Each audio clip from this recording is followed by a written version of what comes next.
I So will repost. let me just gonna have a quick look here. Oh, okay. We should be live on.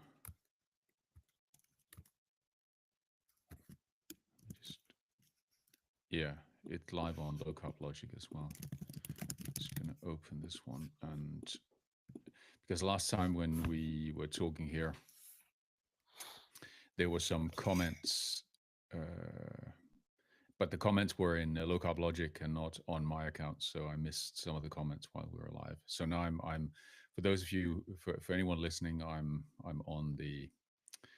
I'm also keeping an eye on the Low Carb Logic accounts, so the message board. Let me just see. Let's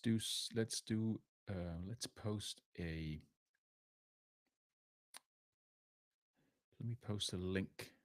Do your thing. I'm gonna step away for literally 17 seconds just to take a swig of water, Yeah, and I'll do be right that. Do back. that. I'm going to get the link. I'll post the link separately. See if we can get some people to join.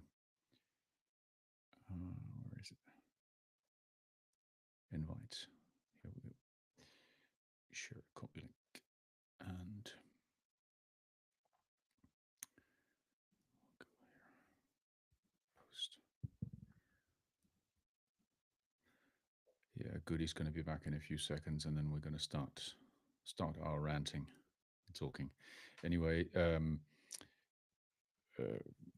feel free to join us. I'm just going to post a link to our studio here. So if you want to join us, I think we should be able to get you to join. But it's so far it hasn't really worked too well. But let's see. Feel free to join. Remember that Riverside only works in what's it called? Google Chrome. So you need to have a Chrome. You need to be in a Chrome browser to participate. I think that's probably probably one of the reasons why some people were unable to join last time is because you need to be in a Chrome. Riverside only works in the Chrome browser, so quite Gotcha. cool. Yeah, hold on. All right, let me see here. So, and you can hear me okay? Everything's working. I can Yeah. hear Well, you, okay. and so stuff is good. So, how did you like my salt post? I Yeah. was thinking of you. It's always kind of funny because I'll wake up and I'll have like 10 plus notifications because of you and James just tweeting, and it's a night. It's like reading the morning paper. So it's like I saw the tweet and I was just reading through it and I was like, huh, this is a good one. Yeah, I yeah. like. Now, You're and gonna keep. we've even talked about drones and submarines. I don't think Drones. anybody else nobody else was talking about submarines, but Yeah, we're pretty good at getting off topic. I mean, we're actually really good yeah. at that. Um, that's one. I'm working on that though. I was eating in a different area. I'm going into my area now. Yes. It's not. I'm not in a 700 square foot apartment anymore. It's like I got rooms. I got options. Amazing. Yeah. Good. And no fire engines and no police driving by. Yep. And I'll say 700 square feet in Chicago is like super impressive. I mean, like that's like a lot of space in Chicago, and I Yeah, got a sure. killer deal. I was paying 1460 for like 700 square feet, which like usually you're probably gonna pay like over 1600 for that. Yeah, for sure. Okay, I'm tapped in now. All right. Yeah, so I've been. You asked about the. Yeah, the salt. I just thought we'll talk a little bit about salt, and I forgot what else I wanted to talk about. So how I did had a you? How did? What's your inspiration for not adding salt? I mean, you. I see you like you're still using the cheese, the fermentation. Is that kind of like your approach, or? yeah, I suppose so. I don't really have an approach. I think I kind of I have the salt to taste approach. I think that's my approach, and I'm not very. It doesn't make a huge. I can't feel a difference if I do a little bit of extra salt or if I leave the salt out. It doesn't really seem to be a consistent difference. If if I a while back I did eat something which was extremely salty, and that seemed to give me a little bit of swollen eyes the next morning. But normally there's no difference. And by the way, my hand, it's not. I was doing the I was doing the beats. That's why my hand looks like this. It's I don't know if you can see it. I can see it now. I did It's not see it. You Streisand yeah, affected yourself. it's red. I haven't. It's not blood. It's just beet beet juice from Yeah, my sorry guys, from I my. have period blood on my pants. I can't show you. No. Super bad. Have you ever seen that movie?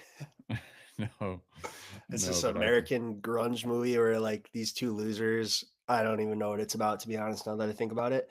But like they Yeah, go to a party and like this dude's like this loser dude is dancing with this hot chick and she has a boyfriend and then like all of a sudden he looks down and he's got like a bunch of blood on his pants. It's a funny scene. It sounds so cringe as I describe it, but if you watch the movie Superbad, it's so fucking funny. I'll have a look. Yeah. But that's interesting. So I saw the Monique lady, she's the antioxidant doctor on here. Yes. She was kind of talking about lowering her sodium and I was trying to find the Peru salt that she was talking about and I saw that um what they were doing in certain towns, they were kind of doing an experiment where they found that they were able to decrease sodium in salt by 35% without necessarily altering the flavor of the salt. So it still tastes the same. And what they did is they took regular salt and then they mixed it with a salt that is a 1-to-1 ratio of sodium and what is it, sodium chloride and Yeah. potassium And chloride. potassium chloride. Yeah.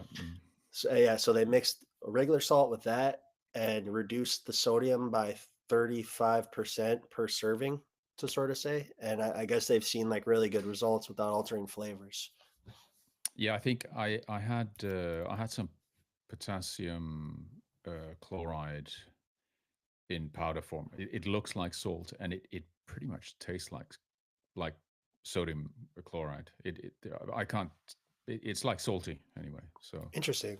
I was curious to try that stuff. But I actually like this I like just coincidentally was cooking with cream of tartar, yeah, sure. and all of a sudden like just lots of fluid loss. I lost so much fluid.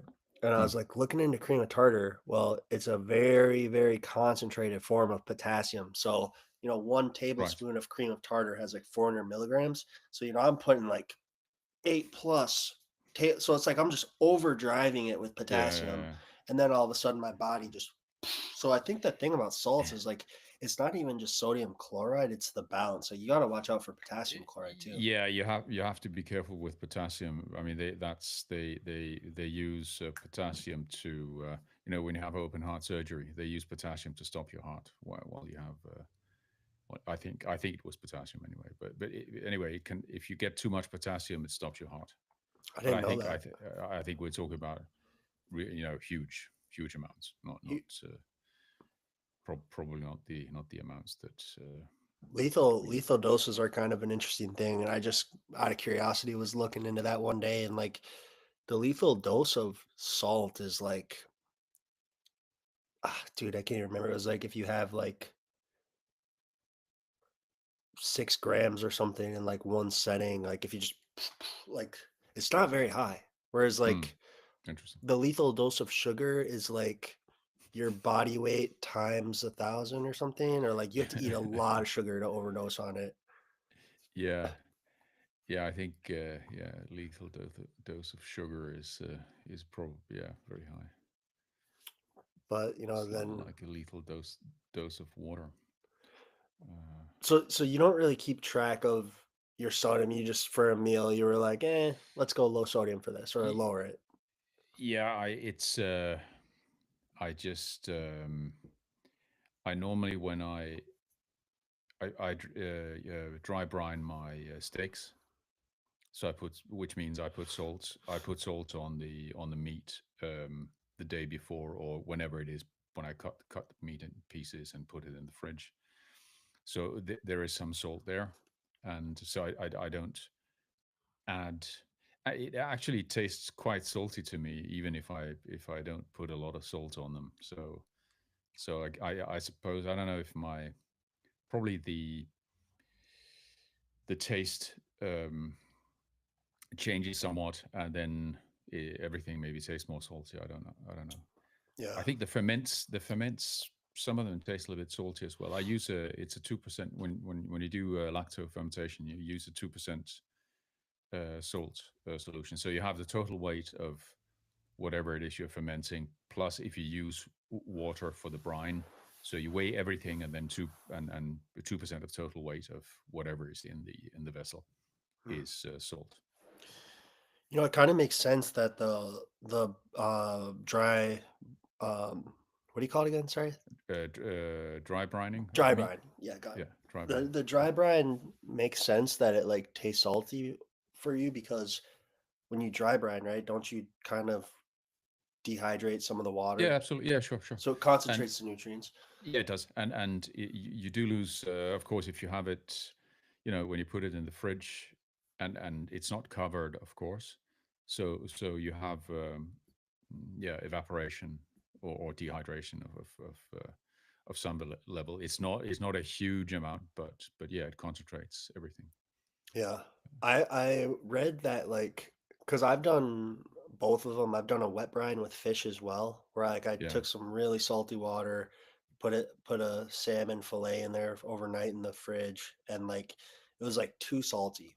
And like I learned that Yeah. apparently salt can like penetrate foods, can penetrate sirloins, can penetrate meat better than everything else, essentially. Well, it's pretty good.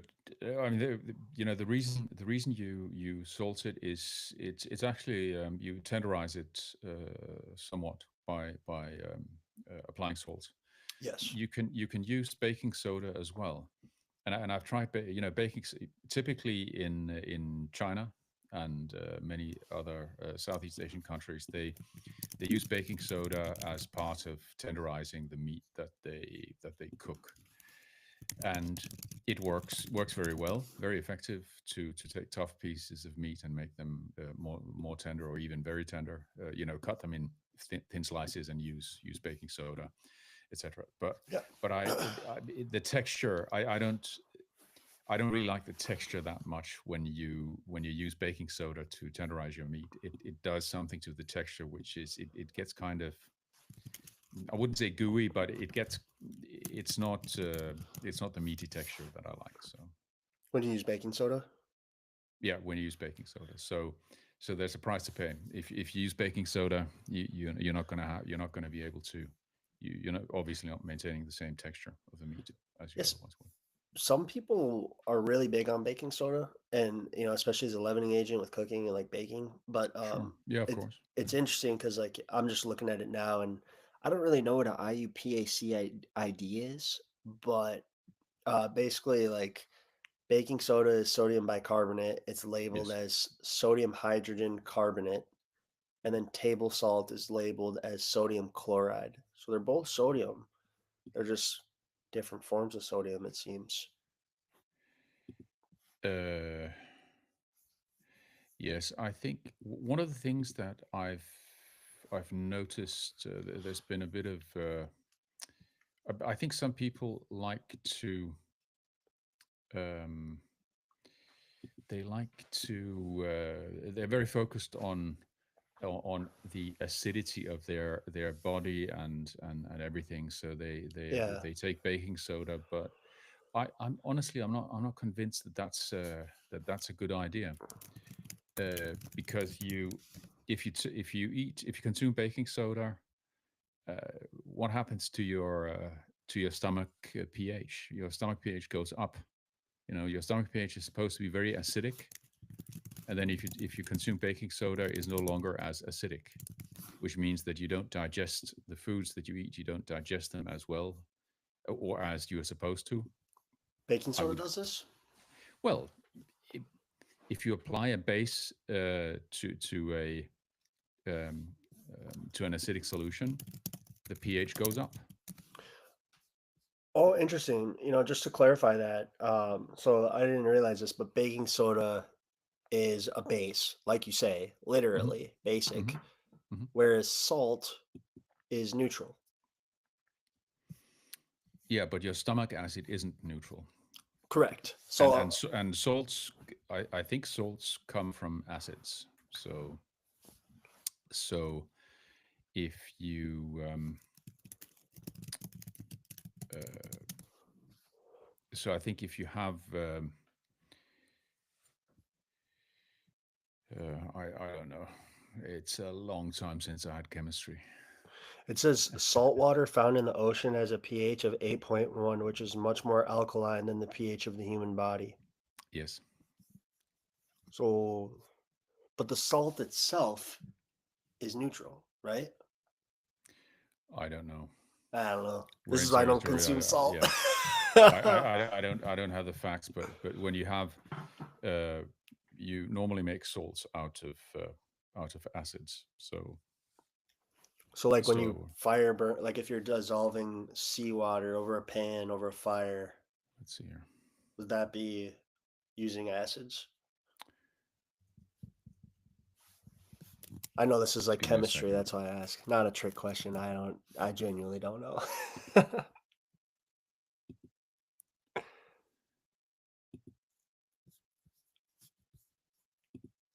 But just to clarify too, baking soda. So if you compare to table salt has 2,300 milligrams of sodium per teaspoon.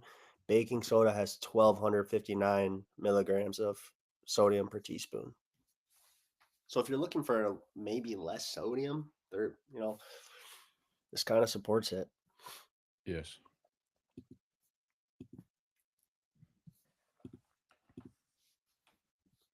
Yeah, I don't know. I think for me, I don't know. It doesn't make sense for me to consume large amounts of baking soda uh, because it will increase the pH of my stomach acid, which I don't want. I want my stomach acid to be nice and acidic, Yeah, me whatever it too. is. I think stomach acid is about 2 or less than 2 even on the pH. Hydrochloric acid, basically. So steak is acidic. So certain food groups are considered acidic. Yeah, Meat, I think this acidic and non-acidic kind of thing. It seemed to be a huge thing. 10 years. I seem to remember 10 years ago or 15 years ago or whatever. And I don't know whether it was part of the psyop to get people to be plant based, or whether there was what the real uh, background for it was. But with the experience I have now of being mainly a carnivore for the last 5 years, and taking care of having a very good and healthy stomach acid level, a low, very acidic environment. Never been healthier, never felt better. do you Uh, measure your stomach acidity? no, but the you can one of the symptoms of not having a low enough pH. So if your stomach acid isn't acidic enough, is acid reflux, because there is a valve at the bottom, or down in your close to your um, stomach, which uh, when you have the right acidity level, this valve closes. It gets the right signal to keep itself closed. And if the environment is not acidic enough, if your pH rises, it doesn't close quite as tightly, and then you get a reflux. At least that's how I understood it. So, Oh, because so most people, acid reflux is a consequence of not having that your stomach acid is not acidic enough. Which is interesting because like my sister, for example, or like people in my family have definitely had acid reflux. You know, like they're burping. Oh, I got acid reflux right now. And most of the Yeah, time, it's people, very uncomfortable. Yeah, yeah, but everybody blames it on their stomach being too acidic. yeah, But I that's think wrong. what you're saying makes complete sense. Yeah, it's incorrect. It's because they eat too many carbs. Yeah, it's true. Yeah, and yeah, they should stop that. I mean, I saw Brody K, which I don't think he's listening to this, but he posted like on here. He's like, it's kind of funny to say out loud, but he's like, you know, I realized that farting and burping isn't normal. Like I was raised to like always fart, always burp, like just to think that was just part. Everybody farts, everybody burps, but Yes. like I think when you go on these diets and you decrease those tenfold, it kind of opens up your mind a little bit, and you're like, hmm, maybe this isn't as normal. And then like I hate to say it, but like when you're surrounded by the people that still think that's normal, it's kind of like, dude, you just like I'll just be in a sauna with some dude a foot and a half away, and he's like burping and whatnot. It's like, man, have some etiquette in here. Like, Yeah. which I sound like a Karen, but it's also like, dude, come on, man. Yeah, I think there's a huge there's a big cultural element in that, of course, and probably there's a socializing element, you know. So what obviously in some Southeast Asian cultures, it's perfectly acceptable to burp um, and make all kinds of sounds while you're eating, and which in the in my culture it's not acceptable. So it's not considered well, and there are people who do it, but it's then a kind of maybe a reflection of their social class. And I'm Yeah. not trying to be a snob. It's just I don't really care these days, Yeah. honestly. People can do whatever they want, and I'm not judging them as human beings You're judging them as Asians. because they Just kidding.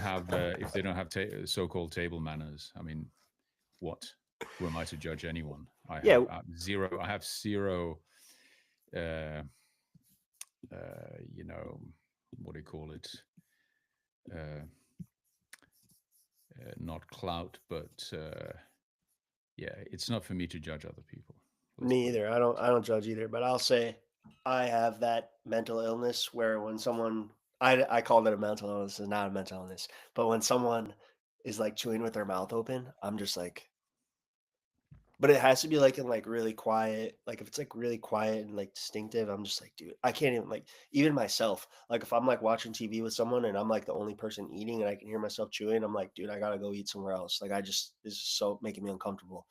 But I think like we learned about the like certain Asian cultures and like chewing with your mouth open. I think like with when you're eating your meals, like it makes sense, but like it like back to the point. It is true. Everybody farts, everybody burps. But the problem is more so like the consistency of it. It's like some people are always burping, they're always farting, they're always coughing. It's just like it becomes grotesque. yeah, and of course, as we know with the uh, Well, if I were the people, it's coming. with yeah, as we know with the experience of a low carb lifestyle, uh, a lot of the whole basic problem seems to disappear. So whatever your table manners are, Well, you don't farting generate as much gas, neither at the front or at the rear. So farting is a really big issue for me because it's not like I say that like objectively, like people uh without their colons, like it's a big issue for mhm, them. It's a big challenge. I shouldn't say issue, yeah, it's a sure. challenge because we can't fart. Like I can't tell the difference. Like if I get an urge, I can't tell it like if I think it's a fart, I'll probably shit my pants, is what I'm saying. So you can't risk it. I haven't farted like, but the thing is like it all the gas builds up. So like, a normal person like they can let it out periodically. Whereas like for me, it's like I might have like a loud belch in the bathroom in one moment's time or something, and like it's embarrassing. So like for me, it's like I really have an incentive to like because to keep. but it's not even just the embarrassing thing because it's like, imagine, like, you have to go to the bathroom, but you're going to the bathroom, but, like, most of your trips are actually you're just passing gas. Yeah, So, sure. like, it can increase, like, bowel movements even though your bowel Yeah. volume is low, you still have to go because you're fucking got a balloon inside of you. Have you considered taking Bovaer? I should. I'd be the first human study. It's like that guy that agreed to have a chip put in his head. Yeah, yeah, you can be the guy who takes Bovaer. But I don't fart, like, I I'm don't sure I can burp. set you up with the guys. I don't know the Bovaer guys, but I do know some of their colleagues. Oh, yeah. I'm out of that industry, yeah. Maybe, I'll Yeah, be the I'll be Jesus Christ, and when I'm ready, I'll sacrifice myself. I'll get on the Bovaer, and I'll crucify myself, and then you guys can use me as an example. and Look you at should, he died. yeah, don't touch the stuff. Yeah, Yeah, that would be good. That would but, be good.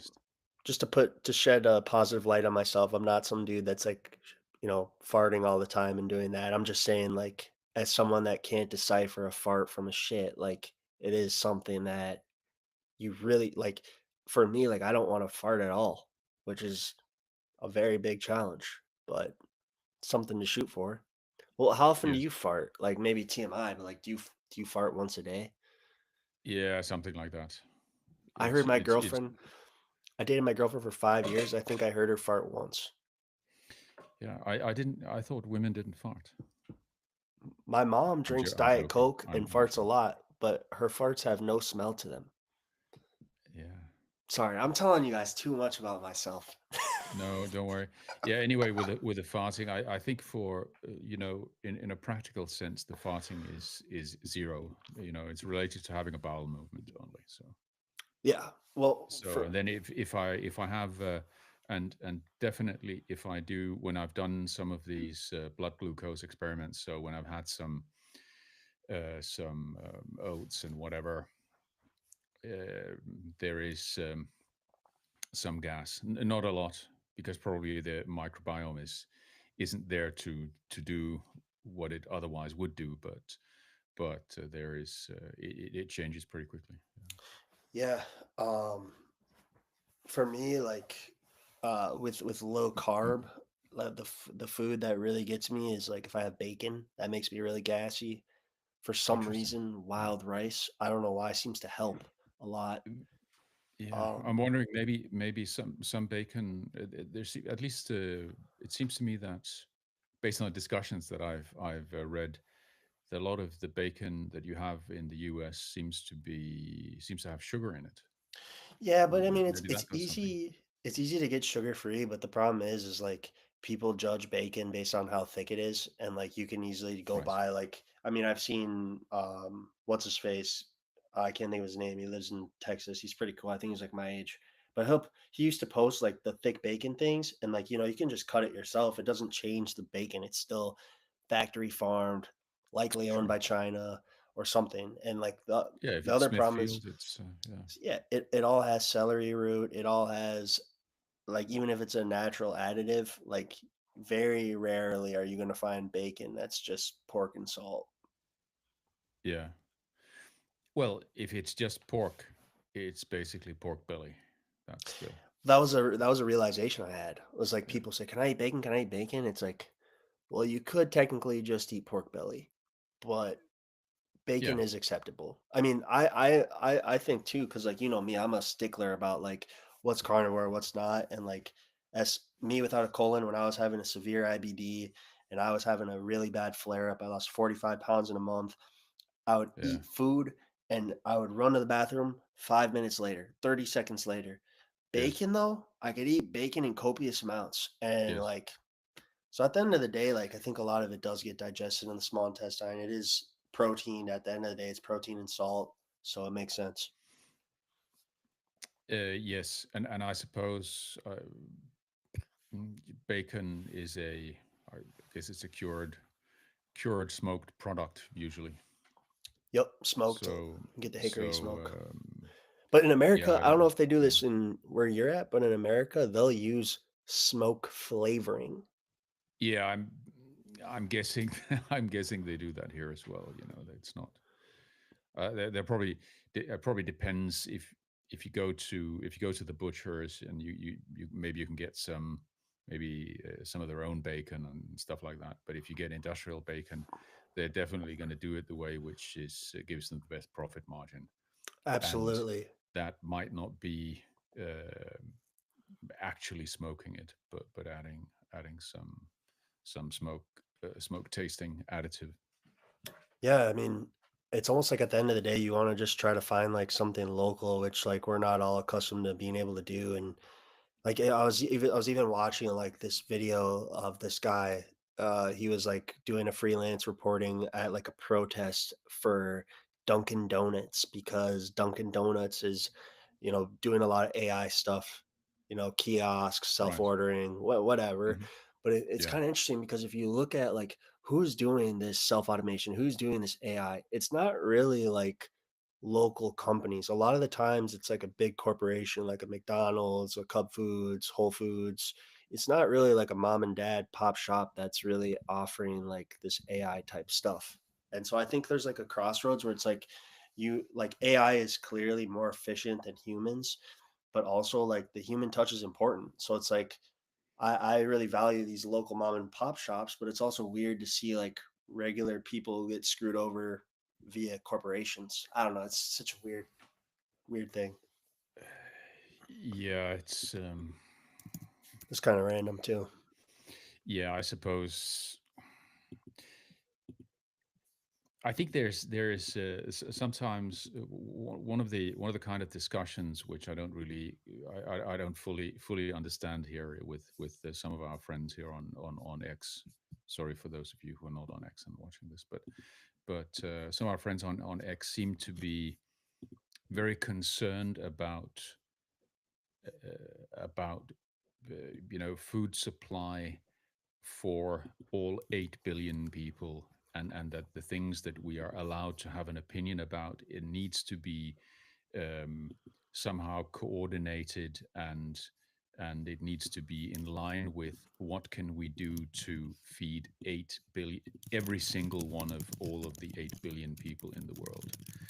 Now, I think that's a little bit, I mean, we're not politicians, are we? At least not What's your yet. thoughts on Sean Baker? I mean, he said it himself. He's like, if we want to serve or if we want to feed everybody in America, then we need grain-fed farm lots, Yeah, etc., that's my point. Thank you. feedlots. Yeah, that's my point exactly. And I think we're an exclusive club, even if the carnivore community has 21 or 20,000, just over 20,000 members. It's an exclusive. It's a small club in a way, and and I think it's perfectly legitimate. For the reason we are there is not for ideological reasons. At least almost nobody is there for any ideological reason. Who the hell is ideologically invested in? It has to be meat. I haven't met anyone.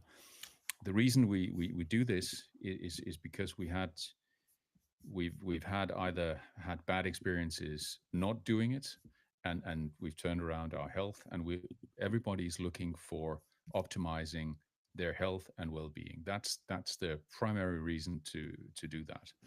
And I think the continuation of the logic of doing that is then first you switch out the stuff uh, on a basic level, switch out the stuff, and stop eating the things which are bad for you, which make you feel bad and make you ill, make you depend on medications and whatever.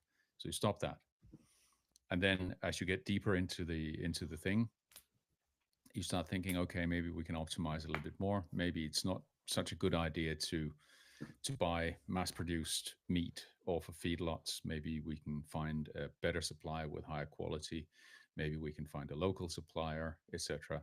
And my point is, I don't understand why that wouldn't be legitimate. I think it's perfectly legitimate to try and get the highest quality and the cleanest food you can get and afford. And that was, by the way, the whole point with this discussion about Bovaer.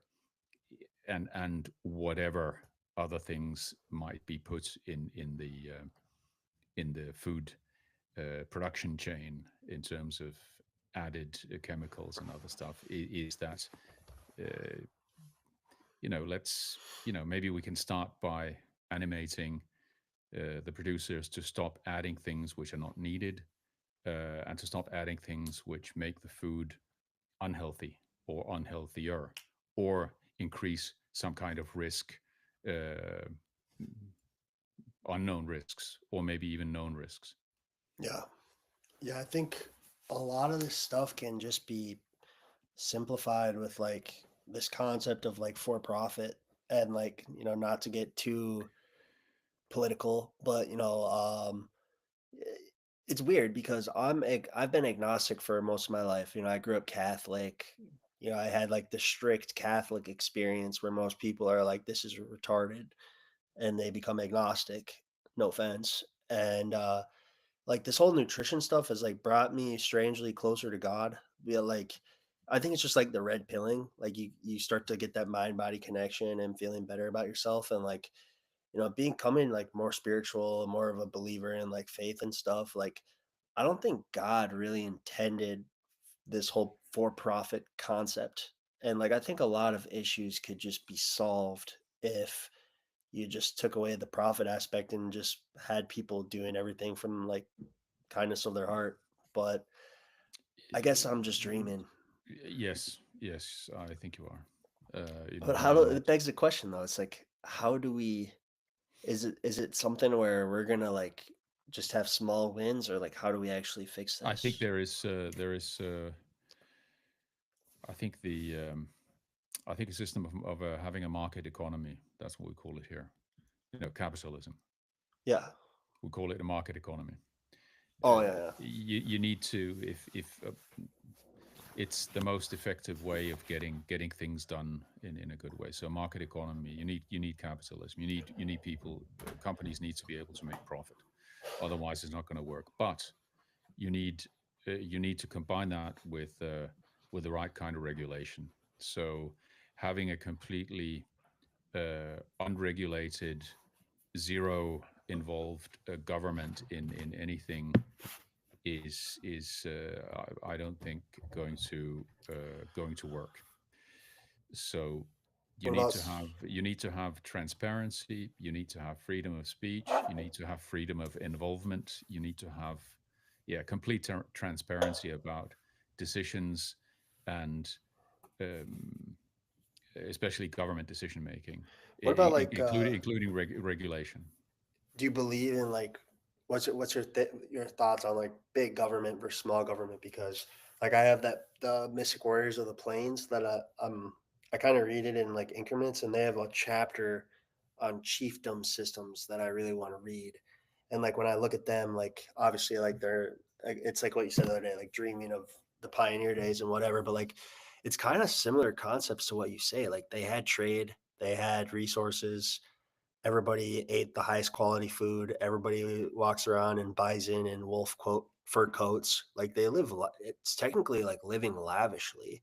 And when I look Sure. at it, it's like these guys have chiefdom systems, which is like not all of them. You have bigger empires in other places, but like in the plains at least is chiefdom systems. So, when I look at it, it's like it seems like small government forms do have success. They're not necessarily conservative or progressive. Like what's kind of your thoughts on like large government versus small government? Yeah, large government is not good, obviously. we Is need to have Finland? we need to have a we need to have as little regulation as possible. uh, the legal system, taxation system, everything, it needs to be as simple as possible, and it should be pretty simple, which it is not in most countries. And I think there's a tendency to the system kind of feeds itself, makes itself more complicated, and there's no upper limit for the perceived number of civil servants that a government system thinks it needs and must have. So you need to have some hard political control on on that. So overregulation is extremely harmful and very expensive, and over government. So having too many people working for the government is also a very bad idea. And having a DEI is one of the absolutely worst ideas that anyone has come up with. It's just it's both unintelligent, crazy, and evil at the same time. Uh, you need to have competent people doing whatever needs to be done. Yeah, I think And about DEI all the time. Like, not all the time, but like I think about it frequently, and like it's like it's just weird, like to be like, I want my company to look like this, so I'm gonna go and hire this. I'm gonna, it's just a weird concept where it's like you like your application portal is like based off of like your population. Like, so like if you're gonna do DEI, it's like maybe you go through the portal and you see like if you're not planning to interview everybody, like I don't know, maybe there's like ways to do it because well, have you read the reports on like people from lower class areas tend to like just sometimes be better at like navigating certain things than other people. Not saying stringent on a maybe specific color, I but I don't know. Uh, I have an invisible disability, so like my Getting perspective's kind people, of yeah. yeah, but hiring people, hiring people based on anything but competence is crazy. Yeah. Yeah. It's lunacy. It's fucked up, Yeah. and it might it might sound like a good idea among the schoolgirls who've managed to get this through, but it's just fucking nonsense, and it needs to stop. Well, And in I'm not, America, and what I mean is, I'm not trying to say that we shouldn't be, you know, polite to each other, and that we should allow nasty behaviors, and that we shouldn't help people who need help and support. I think I think with the productivity, especially even with the productivity increases we can expect with through AI as well, I think we are going to continue to be in a position as a society or as societies to take care of the people who are not as well capable of taking care of themselves as some of the others are. But taking taking people on a basis of something other than competence. yeah. So basically hiring people based on their ethnicity, the color of their skin, the political opinion that they have, Yeah, that's a um, weird one. and it's all the same. It's the same. It's all Uh political opinion. That's wrong. That just is wrong and evil. to not to play devil's advocate, more so to maybe bring an alternate angle to this that kind of shows the complexity of it too. That I think there's like the DI, like what you say is wrong, but I think there is discrimination that happens to some extent as well. Um, Yes. the one thing that came to my mind is like I'm from Minnesota. I'm a Minnesota Vikings fan. I actually went to the Vikings game yesterday. Our defensive coordinator is named Brian Flores. He's like an incredible. He's been doing an incredible job, and he actually sued the NFL. He said that basically like he sued the NFL around the hiring and promotion of black coaches, and there's the judge basically said that this is a quote. The judge said it's difficult to understand how there is only one black head coach at the time Flores filed his lawsuit in a league of 32 teams when black players make up 70% of the rosters, which is a good point as well. It just is like, how does this stuff work? Like, I don't really understand it. Well, is your assumption that if somebody is a good player, they are also a good coach and manager of a team? Well, just think of it simpler. Like, you have 32 teams, you I have think that's pretty simple. it usually, I mean, to answer your question, then yeah, it usually does. I mean, if 70% of the roster is a certain you know, demographic, you would expect one or two of the 32 teams to have a head coach that would probably Sure, fit yeah, that. absolutely. But does being a player, is that the best qualification to being the best player? Is that the best qualification of being the best manager? No, but they do it in they do it Thank in you. sports broadcasting all the time. I mean, I went to school for journalism. I've worked in sports broadcasting booths. I've seen the hard work that people do. And then, Tom Brady plays 20 years in the league and he's like fumbling around. You can tell he's like a rookie in the booth, but they put Yeah, him in the booth yeah. because he's a Hall of Famer. Well, it's about ratings, isn't it? Yeah, which is yeah, But I'm just wondering. I know that's nothing true. about the sports that we're talking about. I know zero about it, including baseball. Although I'm wearing a baseball cap, I know Right. nothing about this. Yeah, I mean, But there's been plenty of shitty coaches like Chicago. If anyone watches yes, football and saw the Chicago Bears game a couple weeks ago with their clock management, I mean, that was literally ridiculous. But yeah, I mean, right. yeah, But I just my point was just that if it takes one set of skills to be a great player, it takes another set of skills to be a coach and a yeah, team manager. It takes a different set of skills maybe to be a sports commentator, oh and yeah, maybe the sports sorry, maybe the sports commentator team drive to an extent. You can drive ratings by having some famous people on there, and therefore, yeah, even if somebody is a crappy commentator, but because they are otherwise famous or interesting to the viewers, they can drive ratings. Maybe I don't know. yeah. I mean, Shannon Sharp, Stephen A. But like, there's all sorts of dudes. What's your thoughts on like the buddy? Like, I'll just call it a buddy buddy system, where like in America, it's very well known where like qualifications is like I mean, that's one thing, but, like, with a lot at least in software, like, it's a lot about, like, who do you know, who are your connections, and Of course, it's like that everywhere. but so what's your thoughts on, like, hiring someone that's less qualified because they're friends with someone over the qualified person? Yeah, this is not necessarily in the interest of the company, is it? Right. It just kinda makes me wonder, like, does that affect the pool of people that they're interviewing, like, et cetera?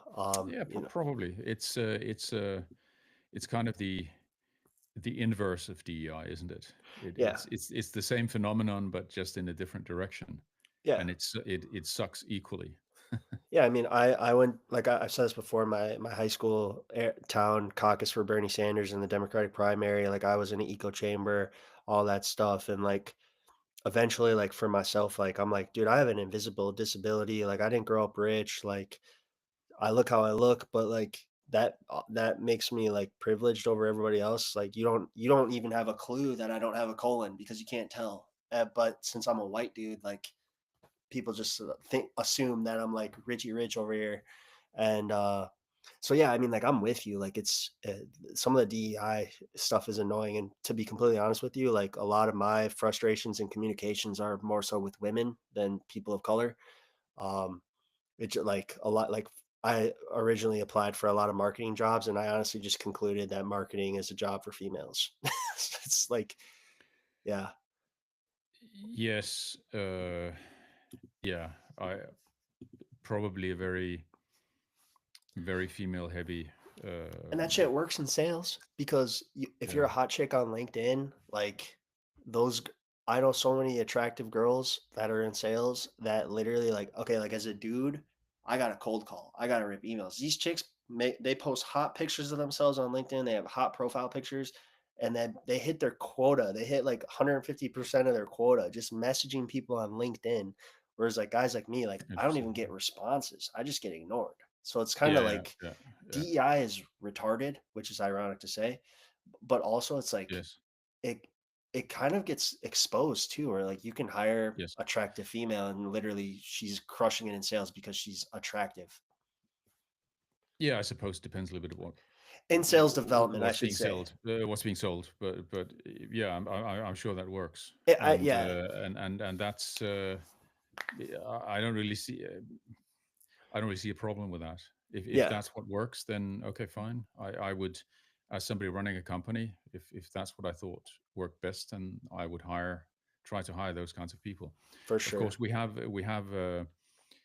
for all of my working life, we've had very very strict legislation on not allowing um, discrimination or not allowing choice based on gender. Yeah. Okay, we only had two genders, but nonetheless, so couldn't just hire. You couldn't specify that it has to be a man or it has to be a woman. So Yeah, we should just that's a good point. I mean, maybe you just get rid of it, like stop asking for race on an application form. yeah, it's one of my favorite comments on that is the only country that I visited and I visited many countries. Uh, the only country that asks you on the entry documentation, ask you about your race, is the US. I have not been to any other country that asks you about your race. They ask about your Yeah. name, your passport number, your whatever, all kinds of things. But no other country I have visited has asked me about my race or my religion or anything like that. Zero. Just the U.S. Yeah, I, it's and I, and weird. I, I don't know. I don't know why is it important. Why I why is this even a thing? I don't really know. um I don't know, honestly. I mean, I know the United States is a country built on immigrants, technically, but I'm just looking it up, and it says affirmative action programs, which trace back to the civil rights movement of the 1960s, were designed to improve educational and employment prospects for women and people of color. For decades, courts held that colleges could consider race as one of the many factors in their admission district Yeah. decisions. College, Yeah, and I'm not, I'm not really I'm not in a position to make any calls on that, and I'm not even me American, either. so it's none of my business. I'm just, it just always struck me as strange. I have to tick a box which says Caucasian. I'm not, I'm not from, I'm from Denmark. Which is I'm not from Caucasus. no, exactly. The Caucasus Mountains are very far away from Denmark. So I had a teacher in high school called this is kind of long. I'll try to make it quick. I was in a class called Avid. Basically, freshman year before no 8th grade before freshman year of high school, I was approached with a large group of kids about this program called Avid. Basically, the way they said it, they said, "Oh, this is a program for kids that do well in school, but they don't do well on tests." And I was like, Right. "Oh, and we're gonna help you prepare for college." And so I Yes. was like, "Oh yeah, I want to sign up for this." And like, long story short, I found a secret curriculum. They're teaching us about feminism. They're teaching us about racism, classism, all sorts of different things. Which is like, it's cool. Like what I have learned is like, these topics are pretty helpful, but also like they're so prone to misinterpretation and being explained wrong by a poor teacher. But I had this teacher named Justin Greenidge who is a professor at the University of Minnesota within the Department of Curriculum and Instruction. His areas of interest on his Minnesota webpage is critical whiteness studies, racial literacy, critical literacy, black education, curriculum studies, affect and emotions, etc. Right? This guy, he said, he even said himself that like using the term, well, this is his words, but he said using the term Caucasian is like kind of stupid, and like he hinted that it's like race, it works towards like race inferiority. I don't really know how superiority, I don't really know. But like I just say I'm a white dude. Like it's weird to Yeah, see it. exactly. It's not like I didn't get psychological problems because I had to tick this box. But it's No. just whatever. I'll do what's required. But it's just before the first time I visited the U.S., which was I don't remember exactly when it was, but probably sometime late 80s. Before that time, I had never even thought about the fact that I was supposed to be a specific race. The whole thing was not Yeah. even a concept in my head. I had talked to some buddies about this concept before. This is like back in high school, and we were talking about race, and we were talking about indentured servants, and like, have you ever heard of Bacon's Rebellion? No.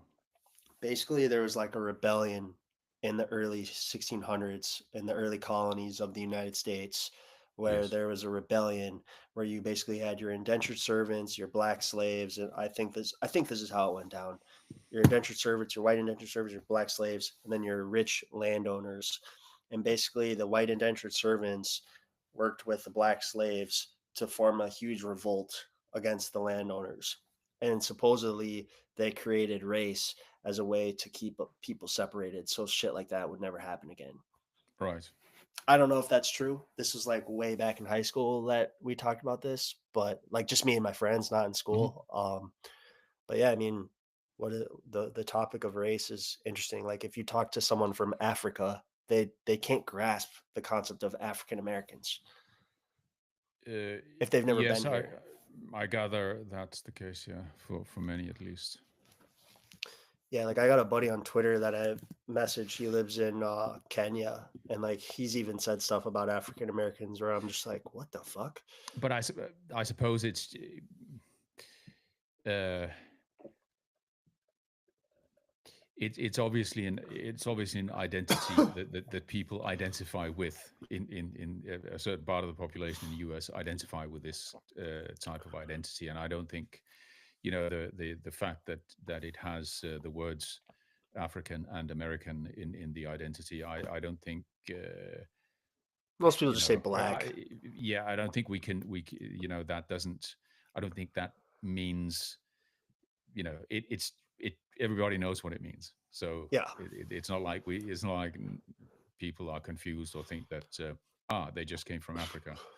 Um, like um, I don't say the N word, but I think no, yeah, I don't know. The guy I was talking to just made it seem like racism was like he just his interpretation of racism was like completely different as a black dude in Africa versus yes. like the black people I know in America, which was just fascinating.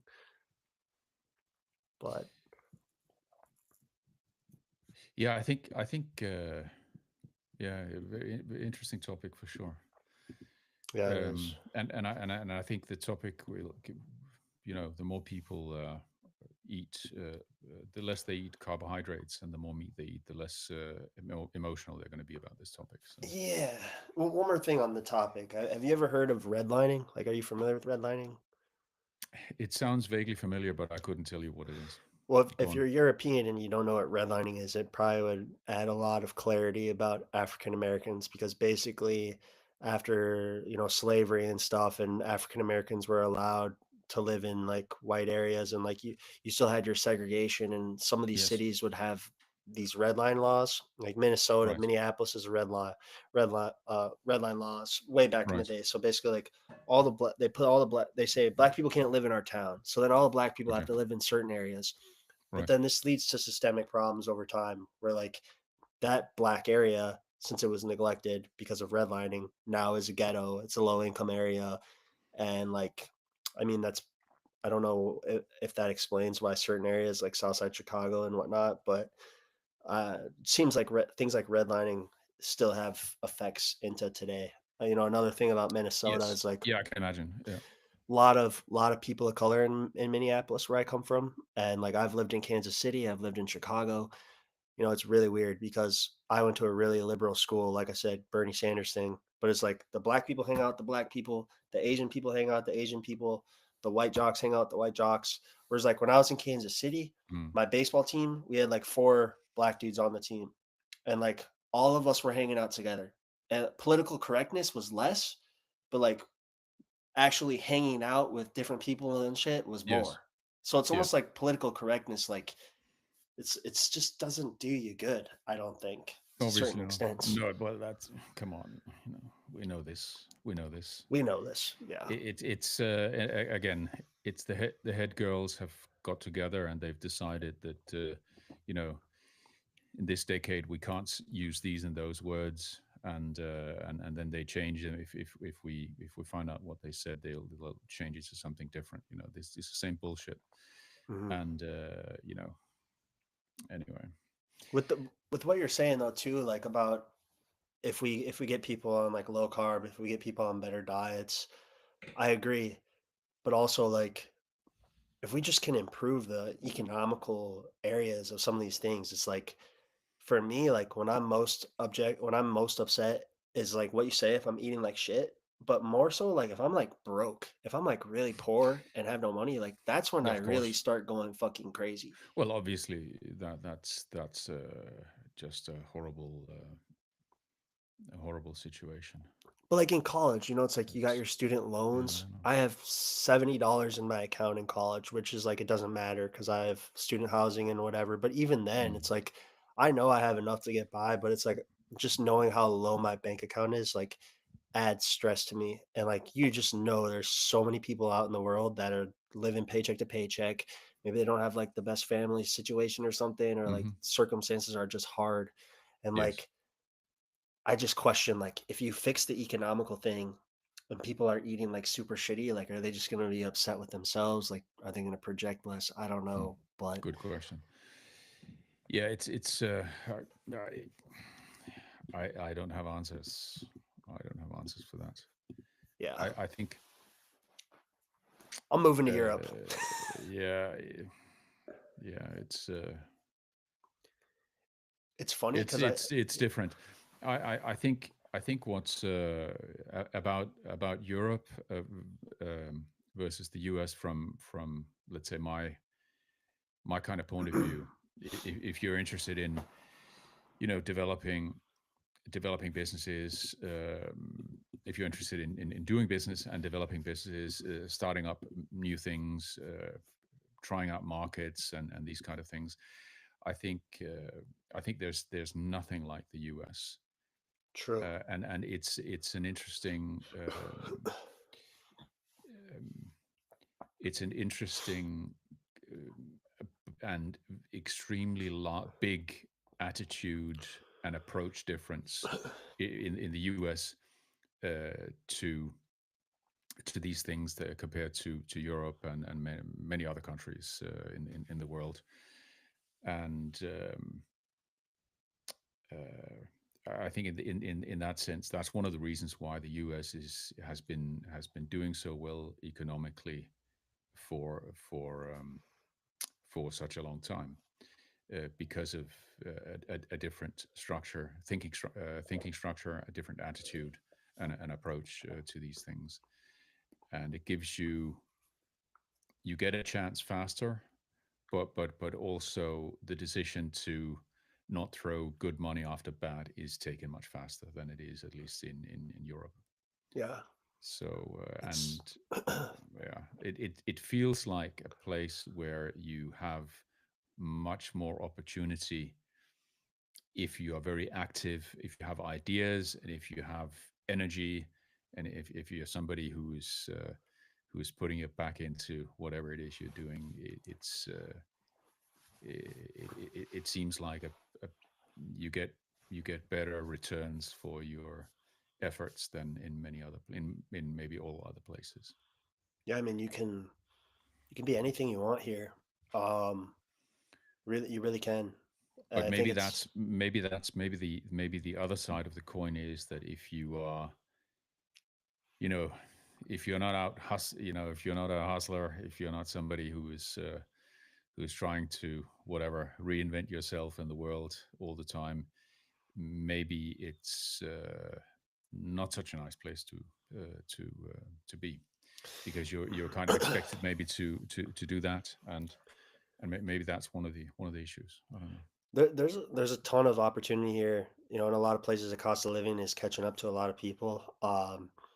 But I think like honestly, like with the internet, like because it's weird, like it seems like there a lot of industries are very saturated at this point.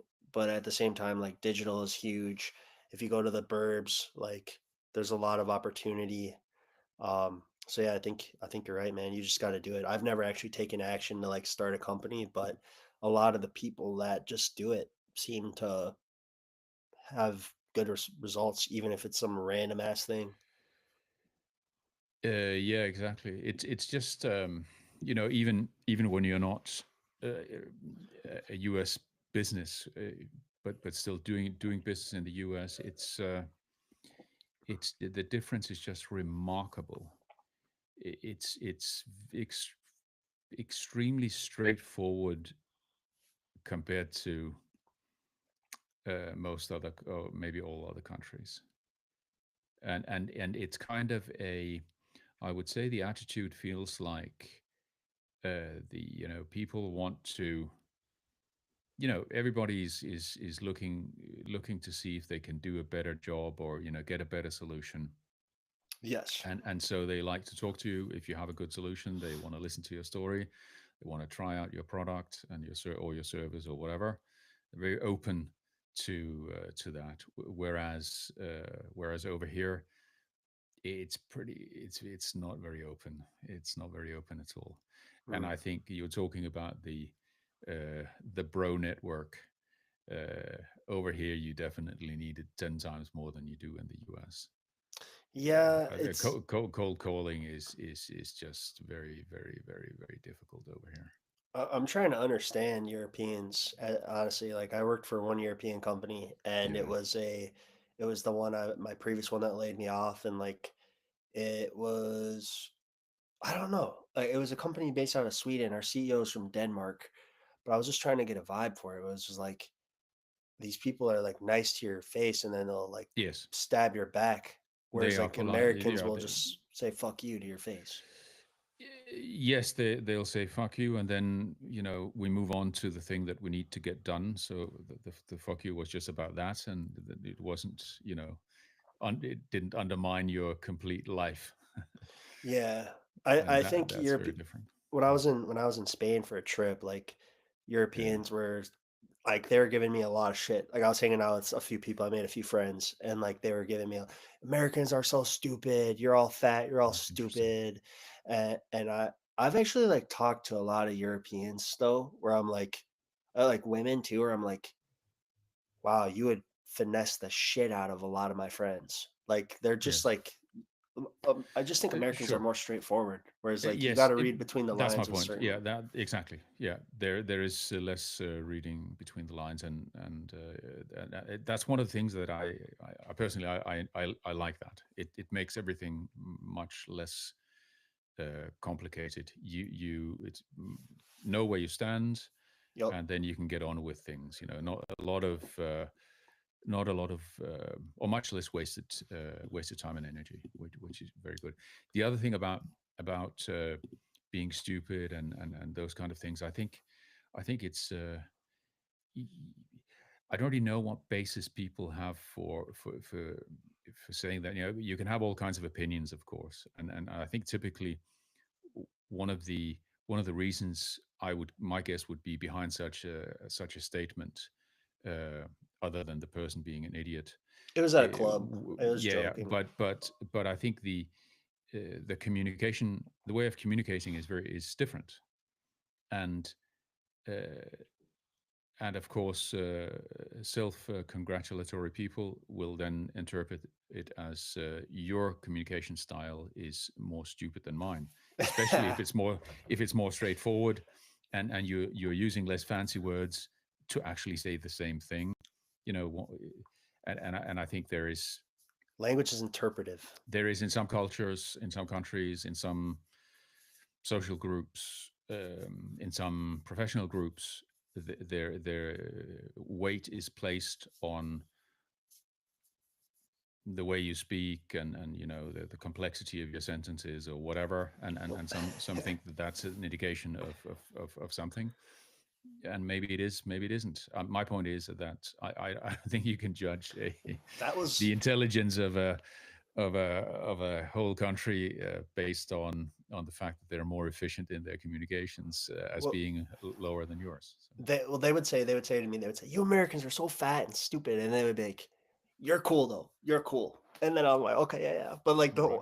what you're saying is funny because one of the things they would say to me is they say, "I speak 3 languages. How many languages do you speak? You just know how to speak English." And I'm like, "Yeah, it's true." But then I'll be Look, talking to them and I'll be like, "Yo, that shit is so dope, dude." And they'd be like, "What what? did you say? What did Yeah, you exactly. say?" I'm like, "Oh, I Yeah. speak 2 languages. I speak English and American slang, motherfucker." So Yeah, yeah. I think. Well, you probably don't need to speak other languages. Maybe that's why. I mean, we don't really have a choice. We have to learn English, don't we? Because it's who the kinda hell is cool. if I come over to the States and speak Danish, you know, I'm not gonna get very far. So, But don't do Europeans like, if I live in Spain and I don't speak French, but I go to France, like, would those people communicate in English? well, maybe. It's changed a lot in the last few decades, actually. If you go back when I started in the late '80s, when I started professionally working, you could pretty much forget about speaking English in Germany, in France, in Spain, and these days with Gen X, my generation coming through, they're much better at speaking all kinds of languages. So these days you I would say you, especially if you are working with large, if your customer or your supplier is a large corporation, most of the people, whether it's in France, Spain, Germany, most of the people there speak at least English as well. Gotcha. Let me, just from working at this company, I wanna give you my stereotypes of certain countries, Yes. in Europe, and I want you to just tell me it's only, like, 4 of them, but, like, I'll say Sweden Swedish people are I knew some cool Swedish people, but it seems like they're kind of privileged, to sort Yeah, of maybe. say, Yeah, kinda? I don't know. it's yeah, they have a wonderful Passive? country. Yeah, and Yeah, yeah. a great system. Polish people, also the Swedish people, they're all blonde and have blue eyes. Um, the Polish people I worked with were Germany. brown eyes and dark hair, and they seemed a lot more like give a less fucks vibe is what I got, like less formal when I was talking to Polish people. A very different culture from Swedish. Yeah. They seem chiller. Germans almost seem Yes. like a blend of both of those. Obviously. Yeah. Yeah. S Germany's not really one. Germany's many things. So yeah. Southern Spaniards, I fucking love I really liked Southern Spaniards. It seemed like all they wanted to do was party, which was cool. Yeah. Um, Yeah. Why not? and then, like, English people, I like English people. They remind me of Americans. It's just, I've talked to, like, the people that are, like, trying to do this finesse game, guys and girls, like, this, like, read between the lines, like, it always seems like they come from, like, the UK, where it's like, I don't know, like, I've maybe that's just who Yeah, I've been exposed to. I think the political correctness, DEI, and all this crap was probably invented in the UK. Or Sweden. I guess. Yeah, I think the Swedes like this kind of stuff as well. It's a very feminine driven culture, so they Yep. like this kind of uh, quite highly politicized and dramatized type of structures. But to me, it seems like it comes from the UK. I like people from France. Like when I was at this club, I'm judging this off one conversation with a girl that just summed it all up for me.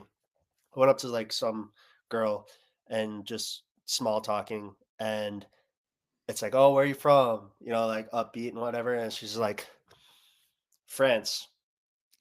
What about you?"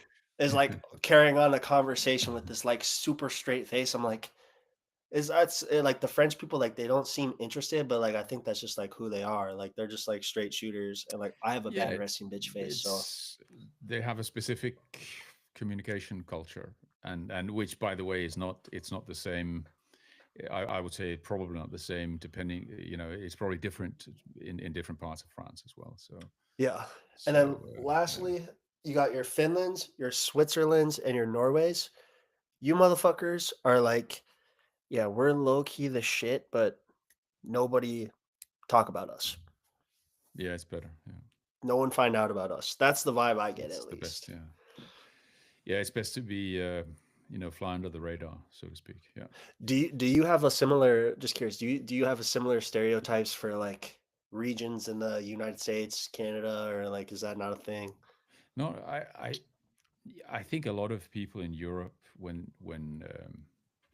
they think about the U.S., what they mean is they're thinking about a cowboy and Texas. That's U.S. And Oh an yeah. American flag, maybe a baseball cap, but it's something with yeah, some Texas stuff and some cowboys and something like that. I think that's the stereotype here. It's like when a lot of Americans they or non-Germans they when they think of Germany they are thinking about Oktoberfest in Munich, which is a very specific thing and has pretty much nothing to do with most of the rest of Germany. But True. yeah, I think that's it. And Canada, Canada doesn't really register very much on the radar. That's hilarious. What, because I when I was in Spain, I told a couple people, I'm like, yeah, I'm from Minnesota, and they're like, what? Yeah, Minnesota? exactly. But then I'm like, I live in Chicago. They're like, oh, Chicago, it's so cool. It's like, it's just funny. Yeah, and they may never have been to Chicago, but it's they recognize the name. Yeah, Yeah, yeah, yeah. Canada would be the shits though, man. absolutely. Yeah, fantastic country. The nature in many places and climate remind is very similar to here. So Exactly. Yeah, I like that. The area that Lars is in, I've never been up that way, but like beauty, man. yes, So yes, and there's a lot of space in Canada. a lot of space, man. Just a lot of It's fucked huge. up government. Where the one thing that really got me wondering Yeah. about Canada's government was when they started halting people's credit or bank accounts because they were at a protest. That's That's crazy. that's Did you hear about yeah. that? Yes, I did. Yeah, yeah. That's very totalitarian. Yeah. Very totalitarian. So It's like yeah, that's highly questionable. But anyway, I suppose we're living in times where a lot of incredibly highly questionable actions have been taken in many countries. Things that we would never have expected, things that we would have 20 years ago we would have laughed about it and said, yeah, well, maybe in North Korea. But I don't know what's happening. I don't know where it's going. what happened But to what happened to whistleblowers? It's like you had your Snowdens and your Assanges, and it's like, when was the last time something crazy was dropped? yeah, yeah, and I suppose I don't know. My guess is also with the development in AI, my guess is the U.S. government is going to be or some parts of the deep state, they're going to be setting themselves incredibly hard on that and keep it under their control, and which means that anything with whistleblowing, anything is going to get much more difficult than it ever was. Do you ever think the carnivore community might be infiltrated? I mean, it's clearly the biggest community on X for that niche, which is a threat to pharmaceuticals and a lot of companies. So, if there's any rhetoric thievery in there, Yeah, it could be, but I don't know. they're waiting. Once it blows up, then they'll come in and say, "Okay, thanks, I guys." I don't think they're too worried about it at this point. I'd No, say no. because what who if you think about yourself, and if I think about myself with the people I meet, uh, everybody thinks I'm crazy for not eating a balanced diet.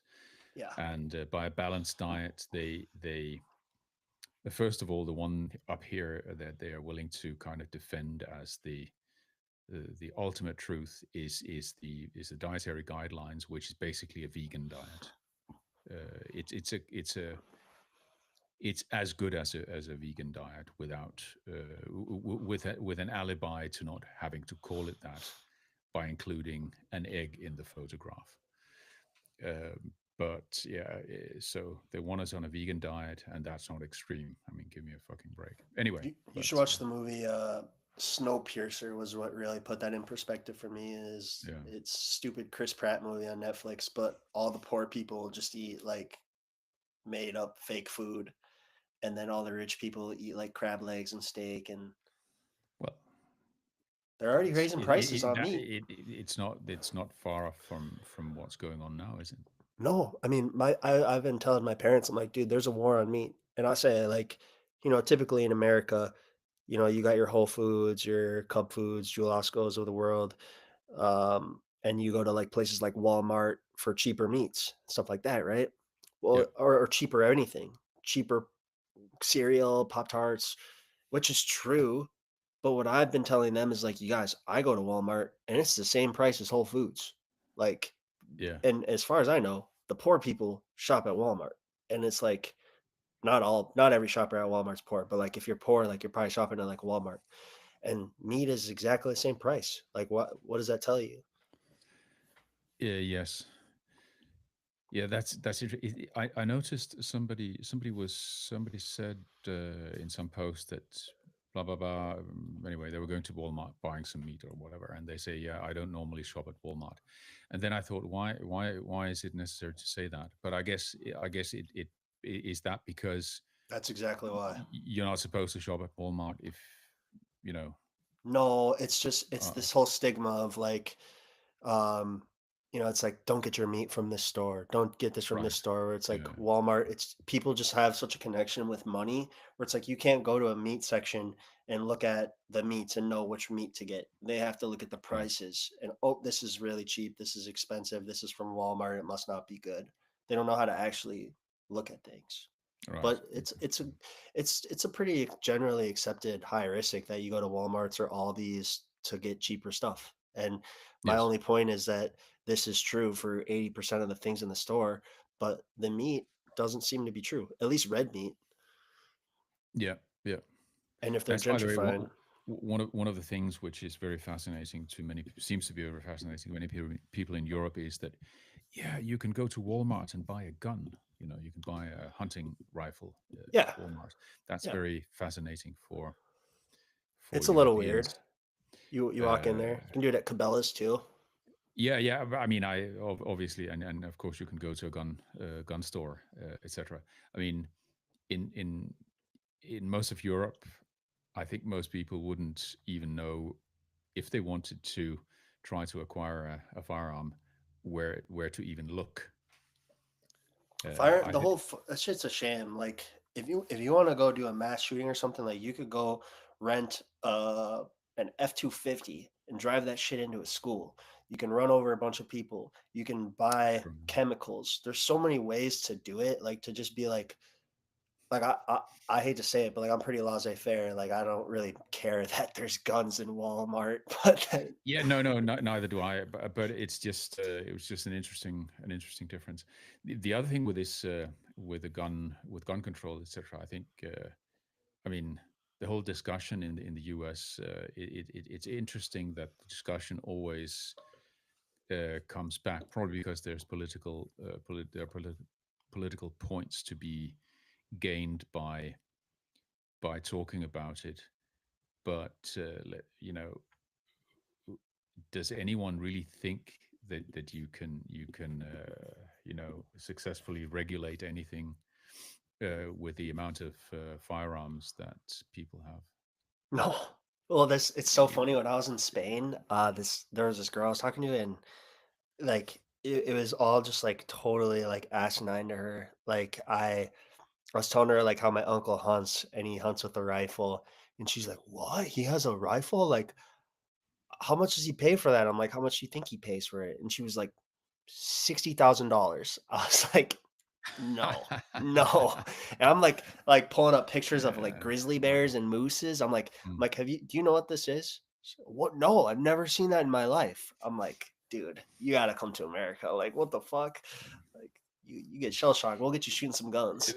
But even in I don't know the gun legislation in Spain, but they have plenty of hunters. So Yeah, my uncle I know my uncle was showing me some stuff from hunting with some guy there. I mean, yeah, what's the culture of hunting in Europe?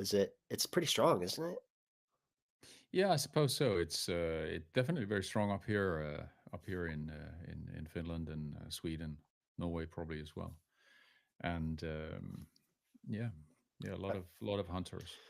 Yeah, I mean, if you want to, if we're gonna have to fight some of these, not us actually, but like this rhetoric of like veganism and stuff, and like even like DEI gets weaponized against you, even though a lot of these people are on our side and they're allies. I think Yes. it would be a benefit, like just thinking out loud, like to connect with like indigenous tribes and all around, like in Europe and America, because a lot of these communities Mm. value meat, they value hunting societies, and they're also have been discriminated against. So it's like, let's get them on our side. And I just don't think meat will ever run out. Yeah, I would say that, of course, most of Europe, the indigenous tribes, that's just the people who live there, you know. We, Yeah, yeah. I mean, I mean, yes, we have in Finland, Norway, and Sweden, we have Same people, which you could call indigenous, but I don't know on which basis you would say that the Finns who are living in the south that they are not indigenous people, or Right. the normal Swedish, the non-Same Swedish people, that they would not be. That would be completely absurd to say that they're not indigenous. Absolutely. Uh, and Absolutely. and in Denmark you don't even. I mean, okay, Denmark has there is Inuit in Greenland, but apart from that, what what is the indigenous tribe? That's the guys who are living there now, The and they've been Vikings, there forever. Yeah. I love the Viking concept too, because like in America, or sorry, in Minnesota, like so many of us are Swedish or Norwegian of some sort. I'm like, my DNA ancestry says I'm 20% Swedish. We're all fucking huge Yes. here. We're all fucking huge. But then you go to New York City or you go east and you're like, man, you motherfuckers are small. Yeah. Yeah. But just speaking to like your neck of the woods. But Mm. no, I just think like Yeah, it's different. like I guess my point with that is like some dude asked like what is your political affiliation in the carnivore community, which I actually love that question, even though it's kind of a rhetorical, we all know, Right. because these food issues are bipartisan, man. Like they're not right wing. I mean, a lot of right wing Yeah. No, not at politicians all. support They them. should. They certainly shouldn't be. But Yeah, we need to like figure out ways to like bridge the gap with different political ideologies yeah, of pertaining to this course. stuff. Yeah. And yeah, it's a little bit absurd to me that health health could should be a party political issue in terms of only one side has if you're affiliated with one side, you actually it's acceptable that you do the things that make you healthy. If you're affiliated to the other side, Yeah, you're supposed to do things which are supposedly healthy but which actually make you sick. that's I mean exactly right. that's fucking nuts. That's my That's problem with crazy. high riskical thinking. People are gonna do it. People are gonna high riskical think. You can't expect people to be researching everything. And my Yeah. point with this is like, I don't think the food thing is like a liberal concept like veganism yet. Obviously, the ones pushing it are liberal, but like we Yeah. need to prevent it from becoming like a full identity of liberalism, because I have a lot of liberal friends. There's certain liberal values that I have myself.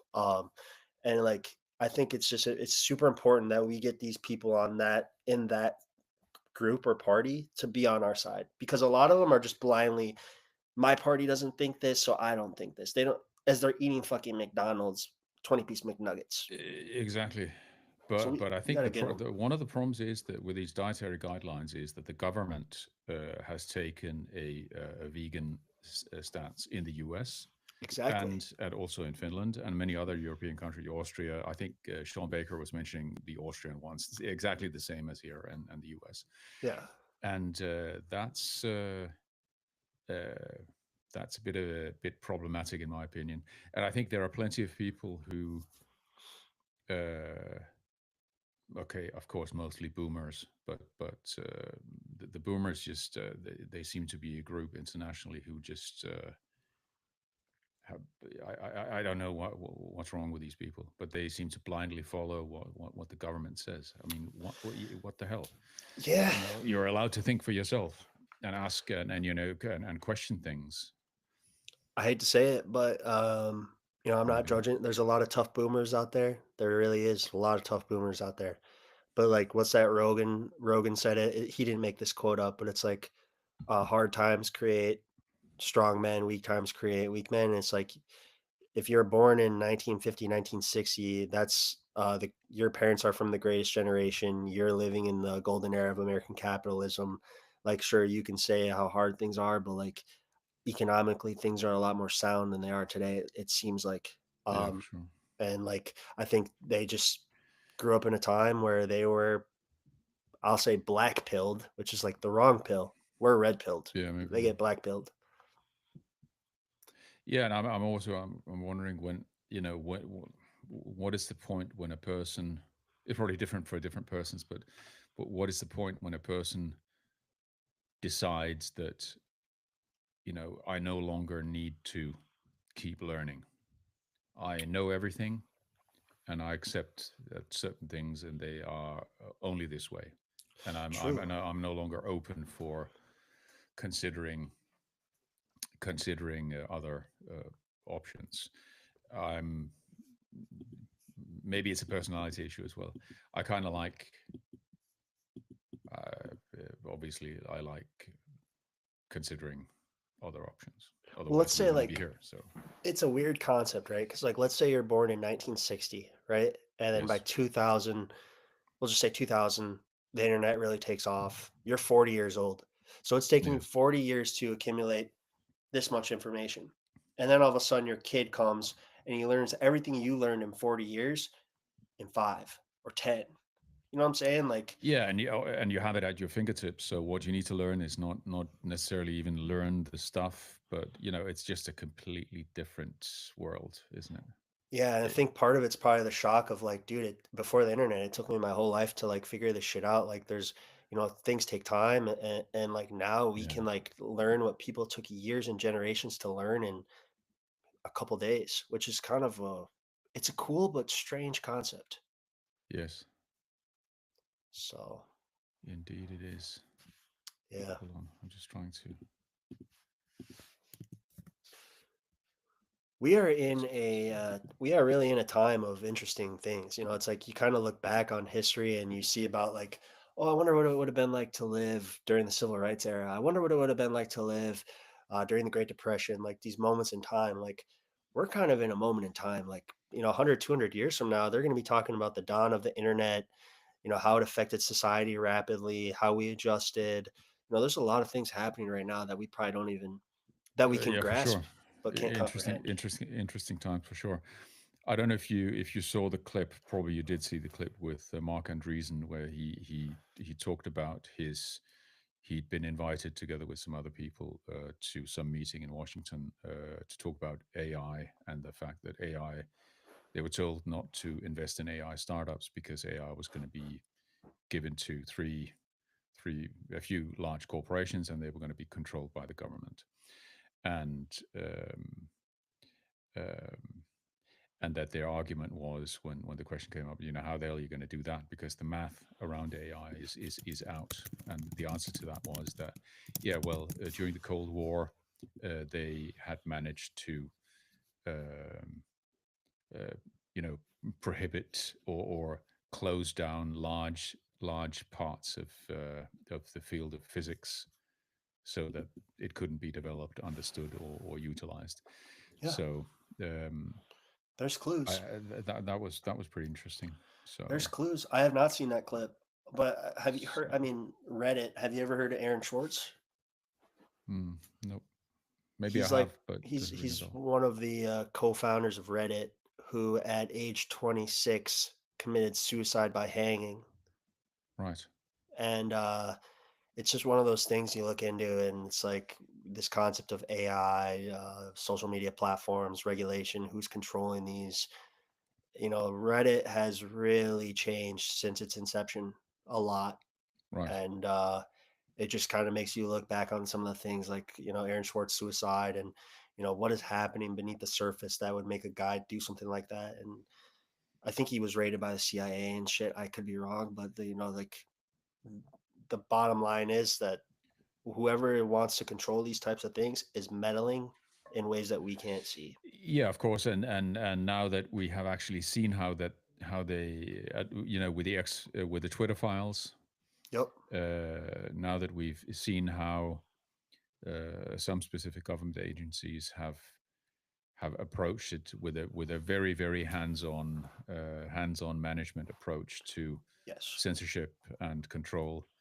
It seems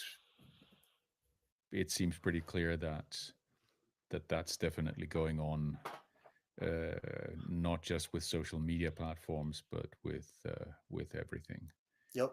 And Nope. and and I don't know with the current development in U.S. politics whether that's really going to change, or whether we're just being shown a version of the game playing out, so that we feel a little bit better, a little bit happier about some things being defended, some rights being defended, but in reality, maybe it isn't. What do you know about Palantir? Well, I know that the stock was $7. Sorry, $17. Just 2.5 years ago. It's like I haven't looked too deep into it, but like there's theories that like Palantir is like gonna just be fucked up with like mass surveillance and how it's like uh, I don't know off the top of my head, but it just sounds like there's like connections with Palantir and military industrial corporate Mm, complex and yes, like yeah, of course. Vanguard and all this stuff. I mean, Well, I would say that Palantir is it to an extent. Well, Palantir is probably definitely controlled to an extent by the deep state. It's too important to not be. I would guess, but and apparently, I'm just looking this up right now, but apparently JD Vance worked tightly with Peter Thiel, and Peter Thiel is one of the people that helped create Palantir. sure. And it just goes back to your point of like, I think before I explain the explanation of why, just to say it up front is like, with people like Trump, people like Elon Musk, it's like what you say, like we're in a tough time, and then people like them come out and they say we're gonna fix all of this, which is cool. I think though, like just hold them accountable to a certain extent because it's like let's say like I don't kiss their asses. I want them to do what's best. But like if for them to be like, and this is obviously not what they're doing, but if they said, "Well, you guys aren't kissing my ass. You're not praising me, so I'm not going to help you." But if someone did that, that's like clearly ridiculous, right? So it's like I just think at this point with our biggest fans, as someone that likes Bernie Sanders, like I just have sharp criticism at this point where I'm like, dude, just fucking do something, man. Just do something. Like it's not a justification game anymore. I think we just want change. It doesn't matter if it's Elon, it doesn't matter if it's Donald or Bernie. It's like whoever's going to get it done needs to get it done. Yes, and that's my question, whether that in fact is going to happen or not. But Eventually. it seems like that, at least that they're going to do things in a way that we'll get the impression that things are getting done, and I maybe that's good wish enough. Maybe that's good enough. I'm not I'm not not an really anarchist, but I not wish we really. could go back in time and like listen, like because obviously you have like Thomas Paine's Common Sense, you have the Revolutionary War, but like what did the conversations look like before all of this? Like, were they similar Mm. to nowadays? Like, because I'm not endorsing anarchy, but it just feels like we're headed that way. If the government's not going to fix anything, Yeah, yeah, it's a good question. I mean, you had January 6th 3 years ago. Like, when did that ever happen? I don't really know what that was. I mean, That that I was know the what one. it. I don't know. I know what it was supposed to be, but that was an The odd biggest event to me. An odd event. Something. I don't know. the Not biggest right. protests in US history, given we've had population increases, have all happened within the last decade. Yeah, yeah. So it's just weird shit going on, man. Yes, it is. Yes, it is. Well, shit, we've been going for almost hour. We've been at an hour 40, so maybe should we wrap it Yeah, up? maybe it's maybe it's time to wrap up, and yeah, and soon we're gonna come back with some food and nutrition and health stuff. We did publish our talk with Harmony Yep. Harmony Bright, and that's if anyone's still listening here, I really highly recommend listening to that. Very interesting and compelling story. Fantastic results with the ketogenic lifestyle, Yes. and combined with so a combination of the right nutrition and exercise and everything. So she's done an absolutely phenomenal job in getting a handle on many things, or some of the difficult things, and things which many claim that you cannot get a handle on. So Yeah, I mean, I will be honest with you guys. I'll just put it to you bluntly. Like, she went from to I just did it with my eyes, but it's like she went from like the opposite of harmony to like now she yeah, is yeah, harmony. sure, sure, yeah, yeah, absolutely.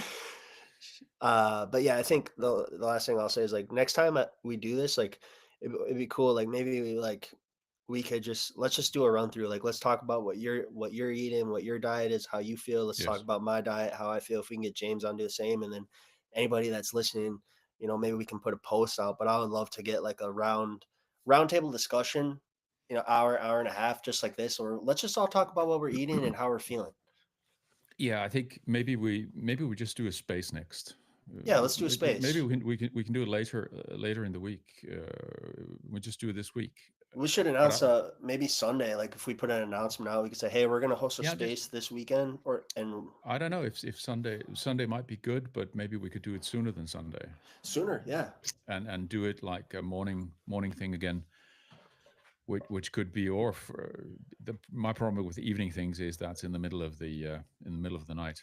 Unless we do yeah, it late US evening, then I'm up again. So if I which might not be a bad idea either. yeah, yeah, we could do one Um, at 4 o'clock, 5 o'clock in the morning my time. That's let me just check yeah. So on this is my what I'm thinking. app You check here. on that. I'm thinking we do. If we can, whoever wants to join can join. We'll make an announcement, and then let's just set up a list of 6 or 7 questions that we can Yeah, fire at each other, and we can all just kind of. I used to love that in school where it's like we're gonna go around the class, we're gonna all share, and I think that'll be interesting. 5 a.m. my time is that's 9 p.m. Chicago and 7 p.m. Los Angeles.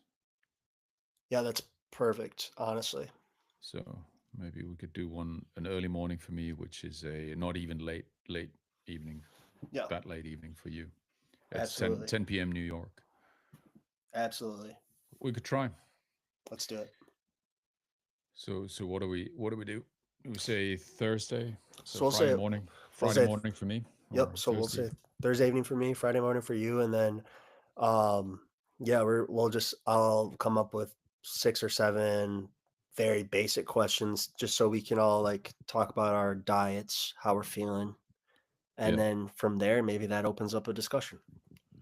yeah, and we can maybe talk about some of the challenges that people have with their diets, whether it's cravings or some other things. I think cravings interesting enough to talk about, but there are other things as well. Some people have they get constipation, diarrhea, whatever other issues when they change over. I think most get it under control after a while, but yeah, Yeah. at least on carnivore, it's pretty simple. So if Mm, you have loose stools, eat less fat, and if you feel too constipated, eat more fat. So yeah. it works. And if you're doing a ketogenic diet, if you get constipated, eat less fiber. Don't overdo the fiber. You don't need it. If you have to take a shit, don't shit your pants. That's always a good idea. Yeah. All Cool. right, guys. Good shit, man. Good Then talking. yeah, so we'll do that Thursday night, US. We'll do a space. Heck yeah. All right. All right, my man. See you Peace. soon. See you soon.